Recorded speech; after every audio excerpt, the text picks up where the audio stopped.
જીગુડી આખી શનિવારે વીંધીને આયા ઠેઠ તું લઈ આવી તારે શું લેવું છે કે ગોગડી જોઈ હવે જોતા જોતા જે વસ્તુ સારી લાગે ને એ લેવી છે જે ગમે ને એ તો તારે શું લેવું છે એ નક્કી નથી એમ ગોગડી લેવાનું તો ઘણું છે જો હાડીઓ લેવી છે બે હાદા ડ્રેસ લેવા છે નાઈટ ડ્રેસ લેવો છે પણ ગમે તો થાય ને એ જીગુડી હોશિયારની દીકરી મારે તને શું કેવું તું એકેય વારી મેકશો અને હારે મને તું ઢેડી રાખો જો છે ને આ છેલ્લી શનિવારી છે હવે તું મને છે ને ફોન નહીં કરતી ખાલી મારે આ વારીમાં જાવું છે તારે લેવું હોય ને આજ ને આજ લઈ તું તને શરમ નથી આવતી તું ઠાકતી નથી રોજ સવારે ઉઠીને વારીમાં ગોગડી એમાં ઠાકવાનું શું હોય અને તને ખબર જ છે વારીની જે વસ્તુ આપણે લેવી દુકાનમાં લેવા જાય તો 3 ગણા ભાવ હોય આ કેટલું સસ્તું પડે તો પછી વારીમાંથી જ લેવાય કે નહીં વારીમાંથી લેવાય એ વાત સાચી છે પણ એકાદી વાર વારીમાં જઈને અને જે વસ્તુ લેવાની હોય ને એકારે લઈ લેવાય રોજ વારીમાં ઉઠીને એનો શું મતલબ છે કાઈ તું તો નથી થાકતી પણ હું થાકી જાઉં છું હવે હું તારી ભેગી વારી નહીં આવું સોખવટ કરું તને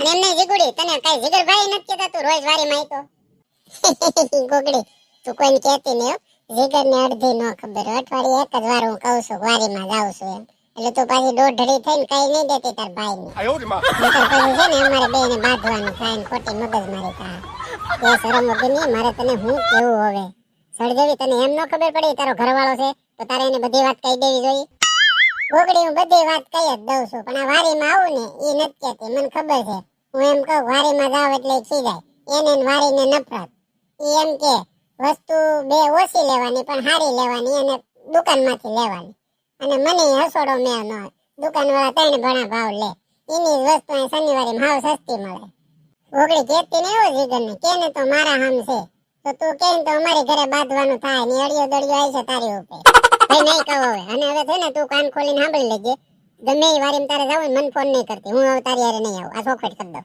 હા ભાઈ નહીં કહો હવે તને હારું હાલ હું જોવું છે એ કે અહીંયા નાઈટ ડ્રેસ ની હારું ટીંગાઈ છે જોઈ હાલ એમાં ગમે તો લઈ લે જીગુડી નાઈટ ડ્રેસ તો હારા છે આમાંથી પસંદ કરી લે તો લઈ લે ગમે તો છે બધાય પણ ભાવ પૂછવો જોઈએ ને પેલા પણ તું કયો ગમે છે નક્કી કર પછી આપણે એનો ભાવ પૂછીએ બેન બોલ ને કઈ કામ છે કેમ આ ઠેઠ મારી પાસે આવી આવ્યો કોણ છે જીગુડિયા ઓળખશો તું ના રે ના હું તો કાઈ નથી ઓળખતી એને મને હાથ માર્યો એ બેન કરતો તો એ બેન તમને કહું છું શું છે પણ શું કામ છે કેને જલ્દી બેન અહીંથી મેન રોડે નીકળે કે નહીં હું ભૂલો પડ્યો છું ને મને ખબર કાઈ નથી પડતી મેન રોડે જાવું છે હા અહીંથી સીધો વેર એટલે મેન રોડે જાય છે ઓકે બેન આવજો હવે એ મારું પર્સ ક્યાં લઈ ગયા છો ઊભી નો રે તો સોરના પેટમાં હવે મળીએ મેન રોડે એ ઊભી નો રે તું મારું પર્સ લઈને ક્યાં જાશો એ સોરના પેટના પકડો જીગુડી ઊભી રહી આઈત નો આવે જો આ તો ગાડી વાળાનો સ્ટોપ જોસ્તા રહી છે એની વાય બેન વિયો ગયો હવે આઈત આવે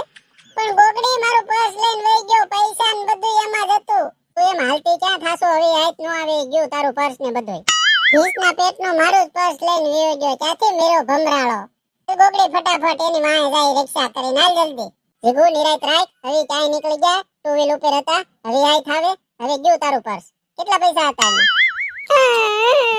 હવે હું કરું હું જીગરને જવાબ દે ગોગડી એમાં 4000 રૂપિયા હતા મારો ફોન હતો જીગુડી નિરાત રાખ આ બધા તારી સામું જોવે છે આખું વિસીન રોમાં અને રોવાનું બંધ કર જે થયું થઈ ગયું હાલ હું કરું ગોગડી હવે મારે જીગરને કઈક જવાબ તો દેવો ને જીગર આમે ખોટું નહીં બોલાય હવે ખાલી પૈસા હોત તો ખોટું બોલત પણ આરે ફોન ગયો છે એટલે હવે બધું હાચે હાસુ જ કેવું જોઈએ જીગુડી નિરાત રાખ તું પેલા છે રોવાનું બંધ કર આમ જો તું મારી સામું જો પેલા રોવાનું બંધ કર પછી આપણે કઈક વિચારીએ જીગરને હું કેવું નહીં પણ આ બધા તારી સામું જોવે છે બધા એવું મારી સામું જોવે ને પમરાળો મારું પર્સ લઈને જોતી કોઈ પેકડો નહીં ઉભોય ન રાખ્યો જીગુડી તું સમજ આ દુનિયા જેવી છે કોઈ કોઈનું નથી એ બધા જોવામાં અને રીલ્સો બનાવવામાં મશગુલ હોય આપણે જે કાઈ આપણી વસ્તુ હોય ને આપણે હાસવાની રહે તને અહીંયા કોણે કીધું તું હાથમાં પર્સ રાખે એમ જીગુડી મને થોડી ખબર હતી સોરાઈ જાય નકર તું કસકાવી ન પકડી રાખું કેટલો સમય થી હું બધી વારીમાં જાઉં છું આ પહેલી વખત મારી આવું બન્યું તું હાસુ બોલતો એમાં કેટલા રૂપિયા હતા બીજી હું વસ્તુ હતી ગોગડી હું તારી સામે થોડી ખોટું બોલું 4000 રૂપિયા હતા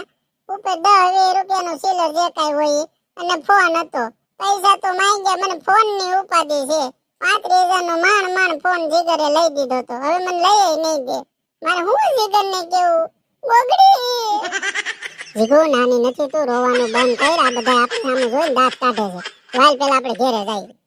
ગોગડી ઘરે જવાની ઈચ્છા જ નથી થતી. જીગર આવી છે તો હું એને શું જવાબ દે? હદ મારો જીવ જ નથી હાલતો ઘરે જવાનો. જીગરની સામે જવાનો જીવ નથી હાલતો. એ ગોગડી શું કહે જીગર મને? મારે અરે કેવાક બાજ છે?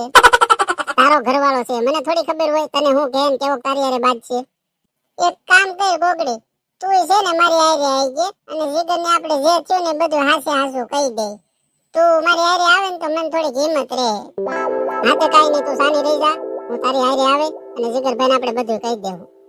હવે જીગુડી તને શીખવા મળ્યું કે નહીં આમાંથી કાંઈ? તારા 4,000 રૂપિયા ગયા, 35,000 નો ફોન જો, ટોટલ 39,000 રૂપિયા ગયા. તું સસ્તીની દીકરી થતી હતી અહીંયા. હવે ઈ જે તે વસ્તુ અહીંની લીધી છે એમાં 39,000 પ્લસ કે કેટલું તને મોંઘું પડશે? આટલો વિચાર કર્યો તે ક્યારે? ગોગડી વાત તારી હાચી છે હો. આ હું સસ્તાના ચક્કરમાં હલવાઈ ગઈ, ફીટ થઈ ગઈ. ફોને ગયો મારો, પૈસા ગયા. ગોગડી મારે શું કરવું હવે? જીગો તું રોવાનું બંધ કર, બધું વ્યવસ્થિત થઈ જાય. એ ફોન તારા ભાગમાં નહીં હોય એટલે સોરના પેટનો લઈને વિયો ગયો. પણ હવે તને સમજાણું કે નહીં? વારીમાં આવાય કે નહીં? ગોગડી મને બધી વસ્તુ મગજમાં બેહી ગઈ, મને શીખાઈ ગયું. હવે હું તને વસન આપું છું, મારી જિંદગીમાં ક્યારે હું એકેય વારીમાં ખરીદી કરવા નહીં આવું. વસન આપશો પાછું નિભાઈ ગઈ. 15 દી પછી ભૂલી જાય ને પાછી એમ કે હાલ તો ગોગડી ઓલી વારીમાં જવું છે, મારે આ વસ્તુ લેવી છે. નહીં ગોગડી, મેં તને વસન આપ્યું ને જિંદગીમાં ક્યારે એકેય વારીમાં નહીં આવું. દુકાન સિવાય કપડા લેવાના જ નહીં. આજથી નક્કી હવે. આ તો હાલ ફટાફટ ઘરે જાય. જીગરભાઈને ફોન કરીને બોલાવી, તારું સિમ કાર્ડ ને બધું બંધ કરાવવું જોઈએ. હાલ હવે મોઢું નથી કરવું. હા ગોગડી તારી વાત સાચી છે. આ મગજમારી માં તો હું ભૂલી જ ગઈ. ભમરાળો ફોન લઈને જોશે તો સિમ કાર્ડ બંધ કરાવવું જોઈએ. હા તો હાલ ફટાફટ હાલ હવે. હાલો દોસ્તો, કેમ છો? મજામાં? દોસ્તો વારીમાં જવાય, ખરીદી કરાય, પણ આપણે પર્સ છે, પૈસા છે કે મોબાઈલ છે એ બધી વસ્તુ હાસવીને રખાય. જો મને આમાં સબક મળી ગયું, હું સસ્તું કરવા ગઈ અને ગાયકનું મોંઘું પડ્યું, તો તમે બધી વારીમાં જાતી હોય તો ધ્યાન રાખજો. તમારા વસ્તુનું પૂરેપૂરી કાળજીથી ધ્યાન રાખજો. ગમે ત્યારે ચોરાઈ જાય એટલે પ્લીઝ વારીમાં જાવ એનો વાંધો નહીં, પણ તમારો સામાન હાસી ગયો. દોસ્તો વિડીયો લાગ્યો સારો લાગ્યો હોય તો લાઈક કરજો. બધા લોકો સુધી શેર કરજો. કમેન્ટમાં જરૂર કહેજો કયો વિડીયો લાગ્યો. આવજો બધા, મળીએ આગળના વિડીયોમાં. જય શ્રી કૃષ્ણ, જય માતાજી.